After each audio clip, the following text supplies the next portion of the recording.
இந்த வீடியோவில் என்னோட 10-year-old பிசியில் விண்டோஸ் 11 இன்ஸ்டால் பண்ண போகிறோம். ஸோ நான் எதுக்காக இந்த இன்ஸ்டாலேஷன் வீடியோ எடுக்கிறேன், நிறைய பேருக்கு கண்டிப்பாக தெரிஞ்சிருக்கும் விண்டோஸ் 11 இன்ஸ்டால் பண்ணுறது ரொம்ப சுலபம்னு. ஆனாலும் நான் இந்த வீடியோ மேக் பண்ணுறதுக்கு 2 ரீசன் இருக்குது.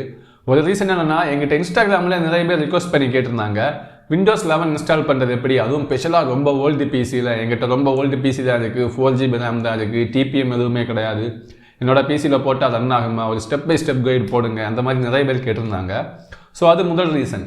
செகண்ட் ரீசன் என்னென்னா, நான் பிசி பில்டுக்கு எங்கிட்ட நிறைய பேர் கொட்டேஷன் சென்ட் பண்ணுவாங்க. அதில் நான் பார்த்துருக்கேன், பிசி அசம்பிள் பண்ணுறதுக்கு சார்ஜ் போட்டிருப்பாங்க, அது கூடவே விண்டோஸ் இன்ஸ்டாலேஷன் அப்படின்னு போட்டு அதுக்குமே 500 rupees சார்ஜ் போட்டிருப்பாங்க. ஸோ இனிமேல் நீங்கள் பிசி பில்ட் பண்ணுறீங்கன்னா உங்கள் பிசியில் நீங்களே விண்டோஸ் இன்ஸ்டால் பண்ணலாம். நான் ஸ்டெப் பை ஸ்டெப்பாக ஃபுல்லாக காட்ட போகிறேன் இந்த வீடியோவில். ஸோ இந்த வீடியோவை கடைசி வரைக்கும் பாருங்கள். ஸோ நான் என்னோட 10-year-old பிசின்னு சொன்னேன்ல, அதோட ஸ்பெசிஃபிகேஷன் என்னென்னா, அதில் இருக்கிறது இன்டெல் பென்டியம் G2030 CPU, ஒரு Ivy Bridge 3rd generation CPU, 2 core 2 threads தான் இருக்குது, அதில் 6GB RAM இருக்குது, அப்புறம் அதில் ஹார்ட் டிஸ்க் தான் இருக்குது, NVMe SSD கிடையாது.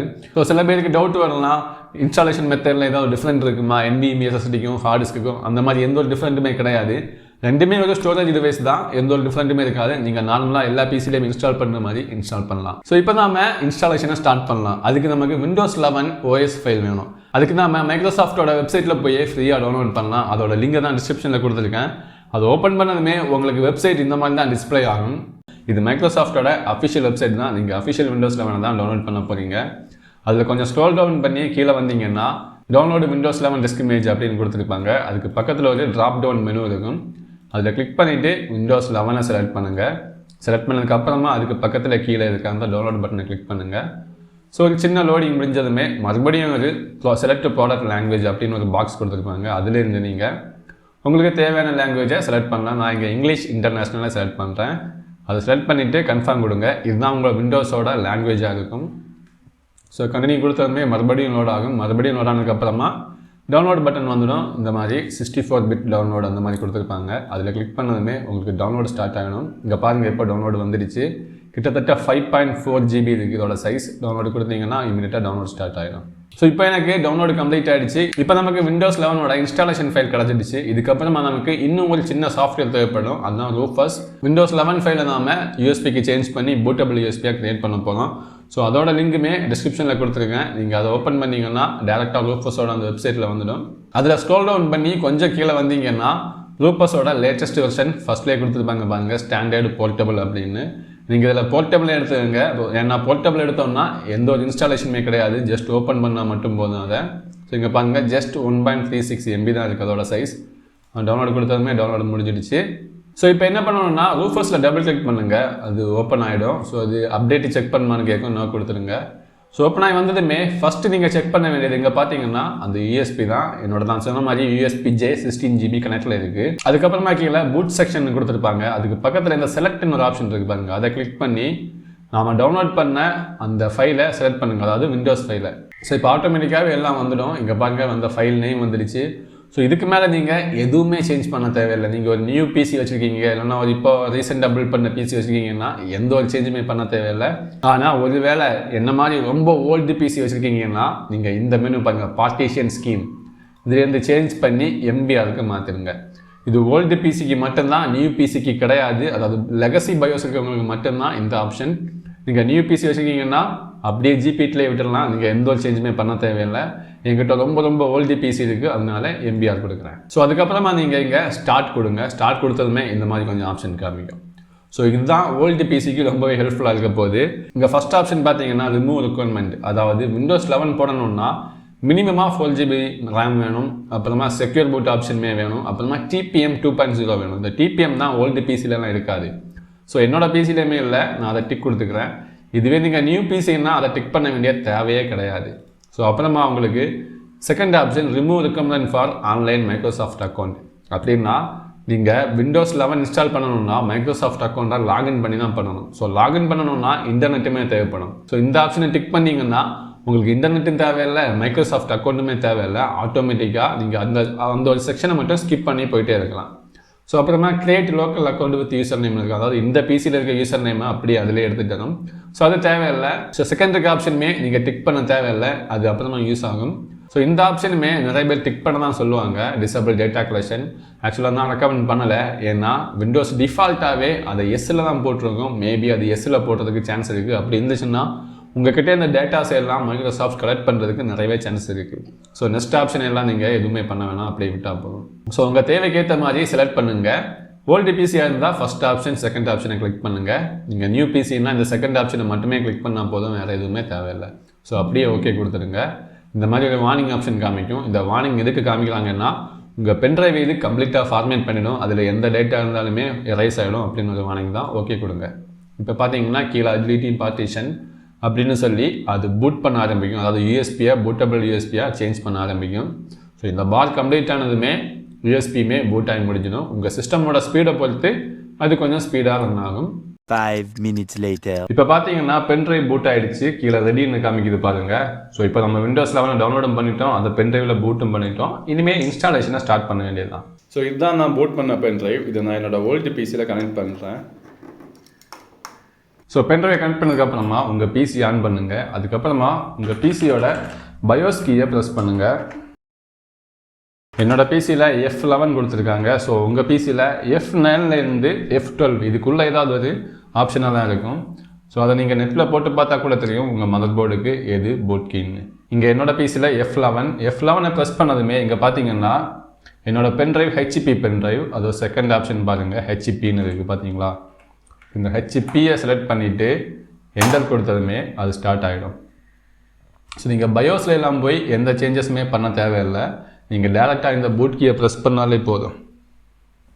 ஸோ அதுக்கப்புறமா விண்டோஸோட இன்ஸ்டாலேஷன் ஃபைலெல்லாம் லோட் ஆக ஆரம்பிச்சிடும்.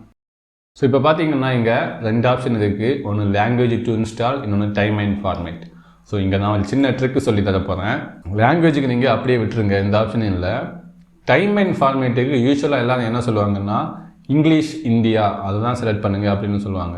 இங்கே பார்த்தீங்கன்னா இங்கிலீஷ் இந்தியா இருக்குது பாருங்கள், எல்லாருமே இதை தான் சஜஸ்ட் பண்ணுவாங்க, இங்கிலீஷ் இந்தியாவை செலக்ட் பண்ணுங்கன்னு. ஆனால் நான் அதை சஜஸ்ட் பண்ண மாட்டேன். நீங்கள் அதுக்கு பதிலாக கீழே ஸ்க்ரோல் பண்ணி போனீங்கன்னா இங்கிலீஷ் வேர்ல்டு அப்படின்னு ஒரு ஆப்ஷன் இருக்குது பாருங்கள், இங்கிலீஷ் வேர்ல்டு. நான் எதுக்காக இந்த ஆப்ஷனை சஜஸ்ட் பண்ணுறேன்னா, இந்த இங்கிலீஷ் வேர்ல்டை நீங்கள் செலக்ட் பண்ணிங்கன்னா நீங்கள் உங்கள் பிசியில் ஓஎஸ் இன்ஸ்டால் பண்ணி முடிக்கும்போது எந்த ஒரு bloatware ஆப்ஸுமே இருக்காது, அது தேவையில்லாத எந்த ஒரு ஆப்ஸுமே இருக்காது. விண்டோஸ் அப்படியே க்ளீனாக இன்ஸ்டால் ஆகிவிடும். இந்த டைம் அண்ட் கிராசி ஃபார்மேட்டை ஓஎஸை இன்ஸ்டால் பண்ணி முடிச்சதுக்கு அப்புறமா கூட நம்மளால் சேஞ்ச் பண்ண முடியும். ஸோ நீங்கள் அப்புறமா கூட அதை சேஞ்ச் பண்ணிக்கலாம். இப்போ நம்ம இந்த ஆப்ஷனை செலக்ட் பண்ணால் தேவையில்லாத எந்த ஒரு ஆப்ஸுமே இருக்காது, ரொம்ப க்ளீன் இன்ஸ்டால் பண்ணுற மாதிரி க்ளீனாக இருக்கும். ஸோ அதனால் நான் எப்போவுமே இந்த இங்கிலீஷ் வேர்டை தான் சஜஸ்ட் பண்ணுவேன். ஸோ நீங்களும் அதே செலக்ட் பண்ணுங்கள். ஸோ அதுக்கப்புறமா இங்கே கீபோர்ட் ஆர் இன்புட் ஆப்ஷன் இருக்கும், அது நம்ம கீபோர்ட் லாங்குவேஜ் ஆப்ஷன். அதில் நீங்கள் இங்கிலீஷ் இந்தியாவை செலக்ட் பண்ணுங்கள். செலக்ட் பண்ணதுக்கப்புறமா பக்கத்திலே நெக்ஸ்ட் பட்டன் இருக்குது பாருங்கள், ரைட் சைடு கீழே, அதில் கிளிக் பண்ணுங்கள். ஸோ அப்புறமா இன்ஸ்டால் நோ அதை கிளிக் பண்ணுங்கள். ஸோ அப்புறமா இந்த மாதிரி ப்ராடக்ட் கீ ஆப்ஷன் வரும். உங்கள்கிட்ட ப்ராடக்ட் கீ இருந்தால் போடுங்க, இல்லைன்னா I don't have product key கீழே இருக்க அந்த ஆப்ஷனை செலக்ட் பண்ணால் போதும். ஸோ அப்புறமா இந்த மாதிரி கொஞ்சம் அதோட விண்டோஸோட எடிஷன்ஸோட நேமை காமிக்கும், ஹோம் என், எஜுகேஷன், ப்ரோ இந்த மாதிரி. ஸோ நான் சஜஸ்ட் பண்ணுறது விண்டோஸ் 11 ப்ரோ தான். இந்த ப்ரோவில் தான் எல்லா ஆப்ஷனுமே ப்ரீ இன்ஸ்டால்டாக வரும். ஸோ ப்ரோவை செலக்ட் பண்ணிவிட்டு கீழே நெக்ஸ்ட் இருக்கும், அதை செலக்ட் பண்ணுங்கள். ஸோ இந்த மாதிரி அக்ரிமெண்ட் காமிப்பாங்க. ஸோ அக்ரி கொடுத்துட்டு மறுபடியும் நெக்ஸ்ட்டு கொடுங்க. ஸோ அப்புறமா இந்த மாதிரி 2 ஆப்ஷன் காமிப்பாங்க. ஸோ ஃப்ரெஷ்ஷாக நீங்கள் இன்ஸ்டால் பண்ணணுன்னா கஸ்டமைஸ்டு இன்ஸ்டால் விண்டோஸ் ஒன்லி அந்த ஆப்ஷனில் தான் போகணும். நீங்கள் இல்லை ஃப்ரெஷ் இன்ஸ்டால் வேணாம், ஆல்ரெடி நம்ம இன்ஸ்டால் பண்ணியிருக்கிறதுக்கு மேலே ஒரு அப்டேட்டாக போனால் போதும் அப்படின்னு நினச்சிங்கன்னா இந்த ஆப்ஷனை கிளிக் பண்ணுங்கள். ஸோ நீங்கள் ஃபஸ்ட் டைம் இன்ஸ்டால் பண்ணுறீங்கன்னா, இல்லை ஏதாவது ப்ராப்ளம் வந்துச்சு அதனால் இன்ஸ்டால் பண்ணுறீங்கன்னா, நான் கண்டிப்பாக இந்த கஸ்டமைஸ்டு ஆப்ஷன் தான் ரெக்கமெண்ட் பண்ணுவேன். ஸோ நான் மோஸ்ட்லி ஓஎஸ் சேஞ்ச் பண்ணுறேன்னா கண்டிப்பாக இந்த மாதிரி ஃப்ரெஷ் இன்ஸ்டால் தான் பண்ணுவேன். ஃப்ரெஷ் இன்ஸ்டாலுக்கு நீங்கள் இந்த செகண்ட் ஆப்ஷனே செலக்ட் பண்ணுங்கள். ஸோ நீங்கள் அதை கிளிக் பண்ணதுமே இங்கே பாருங்கள் அலோகேட்டட் ஸ்பேஸ், என்னோடய சைஸ் 1 TB. நீங்கள் ஃப்ரெஷ்ஷாக ஒரு பிசி இன்ஸ்டால் பண்ணுறீங்கன்னா உங்களுக்கு இந்த மாதிரி தான் வரும், அலோகேட்டட் ஸ்பேஸ் அந்த மாதிரி காமிக்கும். நீங்கள் அதை செலக்ட் பண்ணிவிட்டு நெக்ஸ்ட் கொடுத்தாலே போதும். அதுவே ஆல்ரெடி விண்டோஸ் போட்டிருக்க ஒரு சிஸ்டமில் மறுபடியும் ஃப்ரெஷ் இன்ஸ்டால் பண்ணுறீங்கன்னா உங்களுக்கு இந்த மாதிரி தான் ஆப்ஷன் காமிக்கும். இந்த மாதிரி 3 இல்லைனா 4 பார்ட்டிஷன் இருக்கும். இங்கே இந்த டோட்டல் சைஸை பார்த்தீங்கன்னா இது 100 MB தான். ஸோ அதை டச் பண்ணாதீங்க. இங்கே 16 MB இருக்குது, அதையுமே டச் பண்ண தேவையில்லை. ஆனால் இங்கே பார்த்தீங்கன்னா தேவைக்கு சைஸ் இருக்குது, இது ஒரு 1 TB ஹார்ட் டிஸ்க். அதுவே உங்கள் சிஸ்டமில் மல்டிபிள் பார்ட்டிஷன் இருந்தால் கூட இதுக்கு கீழே கீழே கீழே அப்படி இருக்கும். ஸோ அதில் உங்களோட சி பார்ட்டிஷன் எதுவோ அதை செலக்ட் பண்ணி நெக்ஸ்ட்டு கொடுங்க. அது நீங்கள் ஒரு புது பிசிலன்னா நான் சொன்ன மாதிரி உங்களுக்கு சிங்கிள் ஒரு டிரைவ் தான் இருக்கும். ஸோ நான் இப்போ இங்கே உங்களுக்கு ஃப்ரெஷ் பிசியில் இன்ஸ்டால் பண்ணுற மாதிரி தான் டெமான்ஸ்ட்ரேஷன் பண்ண போகிறேன். ஸோ அதனால் ஃப்ரெஷ் பிசின்னா இந்த மாதிரி ஒரு சிங்கிள் பார்ட்டிஷன் மட்டும்தான் இருக்கும். நான் இதெல்லாம் ரீட் பண்ணியிருக்கேன். ஸோ இந்த மாதிரி சிங்கிள் தான் இருக்கும். நீங்கள் அந்த நியூ ஆப்ஷன்லாம் கிளிக் பண்ண வேண்டிய தேவையில்லை. நீங்கள் நெக்ஸ்ட்டு கொடுத்தீங்கன்னா அதுவும் ஆட்டோமேட்டிக்காக அதுக்கு தேவையான எல்லா பார்ட்டிஷனுமே அதுவே க்ரியேட் பண்ணிடும். ஸோ இப்போ அது இன்ஸ்டாலேஷனை ஸ்டார்ட் பண்ணிடும் பாருங்க. இந்த இன்ஸ்டாலேஷன் உங்கள் பிசியோட ஸ்பீடை பொறுத்து கொஞ்சம் ஃபாஸ்ட்டாக போகும். உங்கள்கிட்ட NVMe SSD இருந்ததுன்னா கொஞ்சம் ஃபாஸ்ட்டாகவே இன்ஸ்டால் ஆகிடும். இல்லைன்னா உங்கள்கிட்ட ஹார்ட் டிஸ்க் தான் இருக்குன்னா அப் டு 20 minutes 30 minutes கூட ஆகலாம். இப்போ பார்த்தீங்கன்னா இன்ஸ்டாலேஷன் கம்ப்ளீட் ஆகிடுச்சு. லாஸ்ட்டு ஃபைனல் ஸ்டெப்பில் இருக்குது. அது அப்டேட் இன்ஸ்டாலேஷன் அப்படின்னு காமிச்சிட்டு இருக்குது பாருங்கள். ஸோ அதுவுமே கம்ப்ளீட் ஆகிடுச்சு. அதுக்கப்புறமா ஃபினிஷிங் அப் அப்படின்னு காமிக்கும். ஸோ அதுக்கப்புறமா இந்த மாதிரி ரீஸ்டார்ட்னு காமிக்கும் பாருங்கள். ரீஸ்டார்ட்னு காமிச்சது நீங்கள் என்ன பண்ணணும்னா உங்கள் பிசிலேருந்து பென் ட்ரைவை ரிமூவ் பண்ணிவிடுங்க. நீங்கள் விண்டோஸ் இன்ஸ்டாலேஷனுக்கு வச்சுருந்த அந்த பென் ட்ரைவை இமீடியட்டாக ரிமூவ் பண்ணிவிடுங்க. அதுக்கப்புறமா அந்த பென் ட்ரைவ் தேவைப்படாதுன்னா ஓஎஸ் இன்ஸ்டாலேஷனுக்கு தேவைப்படாது அப்படின்னு சொல்லுவாங்க. இப்போ பார்த்தீங்கன்னா மறுபடியும் நெக்ஸ்ட் ப்ராசஸ் எல்லாமே ஆட்டோமேட்டிக்காகவே ஸ்டார்ட் ஆகிடும். நமக்கு அதுக்கு மேலே அந்த பென் ட்ரைவ் தேவையில்லை. 5 minutes later.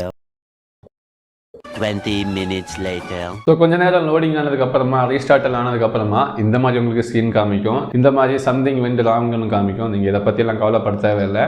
ஏன்னா நம்ம யூஎஸ்பி பூட் பண்ணப்பவே கொஞ்சம் ஸ்டெப்ஸை எல்லாம் ஸ்கிப் பண்ணியிருந்தோம். அதனால தான் இந்த மாதிரி காமிக்குது. நீங்கள் எங்கே இருக்க ஸ்கிப் பட்டனை ப்ரெஸ் பண்ணால் போதும். ஸோ அதுக்கப்புறமா keyboard language English India select பண்ணிவிட்டு எஸ் கொடுங்க. ஸோ இதில் எக்ஸ்ட்ரா இன்னும் ஏதாவது லேஅவுட் கீபோர்டு லேஅவுட் வேணும்னா செலக்ட் பண்ணுங்கள். இல்லைனா ஸ்கிப் கொடுத்துருங்க. 5 minutes later. அப்புறமா இங்கே லெட்ஸ் நேம் யுவர் டிவைஸ்னு காமிக்கும். அதாவது உங்கள் கம்ப்யூட்டருக்கு ஏதாவது நேம் வைக்கணும்னா நீங்கள் இங்கே வைக்கலாம். இல்லைனா ஸ்கிப் கொடுத்துட்டு அப்புறமா கூட நேம் வைக்கலாம். ஸோ நான் இங்கே ஸ்கிப் கொடுக்குறேன். அப்புறமா கூட நான் ஓஎஸ் ஆனதுக்கப்புறமா நேம் வச்சுக்கலாம். ஸோ அதுக்கப்புறமா இந்த மாதிரி காமிக்கும். ஒர்க் ஸ்கூல் பிசியா இல்லை நம்ம பர்சனல் பிசியான்னு. நான் பர்சனல் பிசி தான் கொடுக்குறேன். ஸோ அதுக்கப்புறமா நேம் கேட்கும் யார் இதை யூஸ் பண்ண போகிறாங்க அப்படின்னு. நீங்கள் ஏதாவது ஒரு நேம் கொடுத்துக்கோங்க. இல்லைன்னா உங்கள் நேம் கொடுங்க. நான் என்னோட கெயின் நேமை கொடுக்குறேன். கொடுத்ததுக்கப்புறமா நெக்ஸ்ட்டு கொடுங்க. ஸோ பாஸ்வேர்டு உங்களுக்கு விருப்பம் இருந்தால் பாஸ்வேர்டு கொடுங்க. இல்லைனா நெக்ஸ்ட்டு கொடுத்தீங்கன்னா அப்படியே பாஸ்வேர்டு இல்லாமல் எம்டி ஆகிடும். ஸோ அப்புறமா ப்ரைவசி செட்டிங்ஸ். இதில் நீங்கள் எந்த செட்டிங்ஸுமே ஆன் பண்ண தேவையில்லை. எல்லா செட்டிங்ஸுமே அப்படியே நோ கொடுத்துருங்க. ஏன்னா இது எல்லாமே டேட்டா கலெக்ட் பண்ணுற செட்டிங்ஸ், நமக்கு தேவையே இல்லை. இதில் ஏதாவது ஆன்ல இருந்துச்சுன்னா நம்மளோட பர்சனல் டேட்டாஸை மேபி அவங்க கலெக்ட் பண்ண சான்சஸ் இருக்குது. ஸோ எல்லா ஆப்ஷனையுமே நோ கொடுத்துருங்க. நோ கொடுத்ததுக்கப்புறமா அப்செட் கொடுங்க. 5 minutes later. ஸோ இப்போ பார்த்தீங்கன்னா விண்டோஸ் 11 ஆன் ஆகிடுச்சு. நான் சொன்ன மாதிரியே இங்கே பார்த்தீங்கன்னா எந்த ஒரு போட்வேர் ஆப்ஸுமே கிடையாது. ஸோ அதுக்கப்புறமா அவங்களுக்கு டவுட் இருக்கலாம், எதுக்காக இப்படி ரொம்ப பெருசாக இருக்குது ஸ்க்ரீனு, இப்படி ஸ்ட்ரெச் பண்ண மாதிரி இருக்குன்னா அது டிரைவர் போடாதனால தான். நம்ம டிரைவர் போட்டோம்னா ஆட்டோமேட்டிக்காக எல்லாமே நார்மலாக வந்துடும். டிரைவர் நம்ம விண்டோஸ் அப்டேட் மூலமாக ஆட்டோமேட்டிக்காக கூட இன்ஸ்டால் ஆகும். இல்லைனா நம்ம மேனுவலாக கூட இன்ஸ்டால் பண்ணலாம். ஸோ இங்கே தான் சக்ஸஸ்ஃபுல்லாக விண்டோஸ் 11 பூட் பண்ணி இன்ஸ்டால் பண்ணி காட்டி தந்துருக்கேன். ஸோ உங்களுக்கு இதுக்கு மேலே டவுட் இருந்துச்சுன்னா நீங்கள் இந்த வீடியோவை பார்த்து கூட நீங்கள் சும்மா போட்டு ட்ரை பண்ணுங்கள். நீங்கள் ஓஎஸ் போடுறதுனால எந்த ஒரு பிரச்சனையுமே வராது. நீங்கள் தெரியாதனமாக ஏதாவது பார்ட்டிஷனை ஃபார்மேட் பண்ணுறதுக்கு தான் சான்ஸ் இருக்கே தவிர வேறு எந்த சான்சஸுமே இல்லை. நீங்கள் கூட நெக்ஸ்ட் டைம் நீங்களாவே விண்டோஸ் 11 இன்ஸ்டால் பண்ணி செக் பண்ணி பாருங்கள். இதுக்கு மேலே டிரைவர் போடுறது அதை பற்றியெல்லாம் நான் இன்னொரு வீடியோவில் சொல்கிறேன். ஸோ இந்த வீடியோவை பார்த்து கண்டிப்பாக இன்ஸ்டாலேஷன் ட்ரை பண்ணி பாருங்கள். இந்த வீடியோ பிடிச்சிருந்தா லைக் பண்ணுங்கள். என்னோட சேனல் மறக்காமல் சப்ஸ்கிரைப் பண்ணுங்கள்.